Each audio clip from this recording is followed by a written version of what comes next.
Kenapa suka kritis sekali?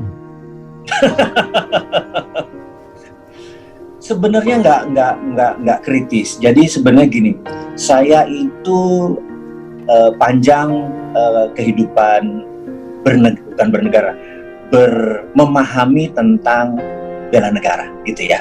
Nah, kami atau saya dulu belajar bukan dari posisi yang umum. Jadi kami belajar dari threat analysis. Jadi orang di dalam sehari di dalam menganalisa itu ada yang berdasarkan dari sisi optimis, sisi realistis gitu ya. Orang seperti saya ini berangkat dari threat analysis, selalu lihat dari skenario terburuk. Kalau hal terburuk bisa kita handle, maka yang bagus mah nggak usah wayahe ngono gitu ya bahasa Jawanya gitu ya. Nah, karena itu saya melihat beberapa tahun ini menggunakan pendekatannya optimis. Saya cuma bilang sekali-sekali melihat dari sisi threat analysis dan diselesaikan ya threat analisisnya. Nah, saya merasa beberapa keputusan, pendapat pribadi nih, beberapa keputusan itu arahnya ancaman, gitu.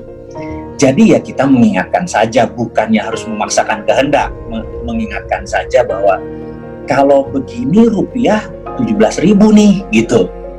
Pendekatannya, pemahamannya begini. Kalau keputusan kebijakan luar negerinya begini, negara ini akan begini, gitu dan lain sebagainya. Jadi saya cuman mengkritisi itu tidak semua bagian. Yang saya kritisi biasanya masalah ekonomi. Dan dunia saya yang tahu banyak adalah dunia oil and gas. Jadi dua itu, tapi ujung-ujungnya tetap ekonomi gitu ya. Jadi punten, kadang-kadang saya malah pengen, ayo duduk, ini loh muscle knowledge-nya gitu ya. Ya. Itu tuh ada ilmunya gitu, menganalisa atau ilmu perasaan atau penerawangan atau apa gitu. Nggak ada. Jadi ilmu di dalam threat analysis itu selalu melihat adalah bagaimana tindakan itu membuat negara itu utuh. Jadi kita ingin negara kita NKRI ini utuh. Misalnya